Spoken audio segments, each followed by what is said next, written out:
अभी अभी आपने एक महिला का वीडियो देखा जिसको देखकर आपको लग रहा होगा कि ये कोई एसडीएम या बड़ी अधिकारी है जिसके आगे पीछे पुलिस घूम रही है और इसके लिए गाड़ी के दरवाजे भी खोल रही हैं और वह लगातार फ़ोन पर बात करती जा रही हैं। अब अगर आपको ऐसा लग रहा होगा कि ये कोई एसडीएम या बड़ी अधिकारी हैं तो आप बिल्कुल गलत हैं।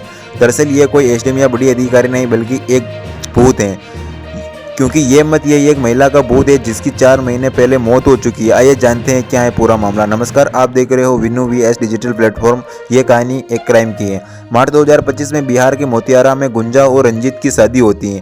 गुंजा शादी के बाद ही परेशान और दुखी रहने लगी। इधर रंजीत काम पर जाता है, उधर गुंजा पूरे दिन फोन पर लगी रहती हैं, जिसको देखकर ससुराल वाले परेशान हो जाते हैं और वो इस बारे में रंजीत को बताते हैं। जिसके बाद रंजीत गुंजा से बात करता है और उससे कहता है कि अगर उसको उसके घर वाले और माता पिता की याद आ रही है तो वह जाकर उनसे मिल सकती हैं, जिस पर गुंजा मना कर देती हैं और कहती हैं कि ऐसी कोई बात नहीं। वो अपनी शादी को 4 महीने बीत जाते हैं और दिन आता है 3 जुलाई 2025 का। 3 जुलाई की रात जब रंजीत की नींद खुलती है, वो गुंजा को अपने आसपास नहीं पाता है तो वो परेशान हो जाता है और उसके बाद वो पूरे घर में ढूंढने लगता है। जिसके बाद रंजीत को जब गुंजा घर में नहीं मिली तो वो आसपास के इलाके में ढूंढता है। ऐसे में उसको पूरी रात हो जाती है, लेकिन गुंजा उसको तभी भी कहीं नहीं मिलती है।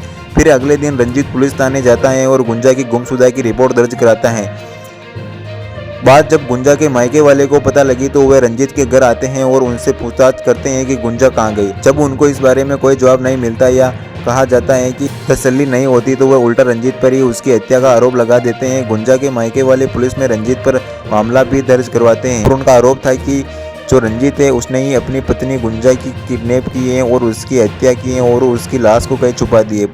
पुलिस गुंजा के मायके वाले की रिपोर्ट दर्ज कराती है और जांच पड़ताल कर लेती हैं और रंजीत पर मामला दर्ज कर लेती हैं और जांच पड़ताल के बाद पुलिस जो है वह रंजीत को गिरफ्तार भी कर लेती है। पुलिस सभी सबूतों को कोर्ट में पेश करती है, चार्जशीट फाइल होती है और रंजीत को जेल हो जाती है। रंजीत को जेल में रहते हुए 4 महीने हो जाते हैं। फिर इसी कहानी में एक ट्विस्ट आता है।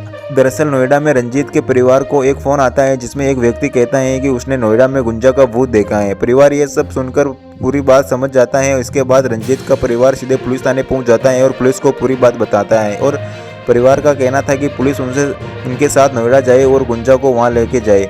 जब पुलिस परिवार के साथ नोएडा जाने के लिए तैयार हो जाता है, लेकिन उनसे एक शर्त रखते हैं कि वह नोएडा जाएंगे तो उसका पूरा खर्चा रंजीत के परिवार उठाएगा। अब मरता क्या ना करता, परिवार राजी हो गया और पुलिस को अपने खर्च पर नोएडा ले आ गया। पुलिस और रंजीत का परिवार सब नोएडा पहुंचे और उन्होंने गुंजा को ढूंढना और उसको हिरासत में लिया। अब ये वीडियो याद कीजिए जो आपने शुरुआत में देखा, जो उसी वीडियो में जो औरत दिख रही है वो गुंजा ही थी और ये कोई एसडीएम या बड़ी अधिकारी नहीं बल्कि एक मोतिहारी की मामूली औरत थी जो 4 महीने पहले मर चुकी थी। गुंजा को हिरासत में लेने के बाद सामने आया कि गुंजा शादी के पहले एक व्यक्ति के साथ प्रेम संबंध में थी। इस बात का पता गुंजा के परिवार को लगा तो उन्होंने गुंजा की शादी कराने की ठानी और एक सीधा सा लड़का ढूंढने लगे। इसी बीच उनको रंजीत मिला तो उन्होंने गुंजा की शादी रंजीत से करा दी। अब यहाँ गुंजा की शादी तो हो गई, लेकिन उनके मन में उसका प्रेमी नहीं निकला। शादी के बाद भी वो अपने प्रेमी से ही फोन पर लगातार बात करती रहती और दोनों का एक दिन भागने का प्लान भी कर लिया। पुलिस के पास 3 जुलाई का गुंजा का घर से अकेले भागने का वीडियो था, लेकिन उन्होंने उस वीडियो को नजरअंदाज कर दिया और उन्होंने केस को रफा दफा करने के लिए जो सामने दिखा उसको आधार पर रंजीत पर चार्जशीट दाखिल कर दिए और फिलहाल गुंजा पुलिस की हिरासत में है और रंजीत अभी जेल में है।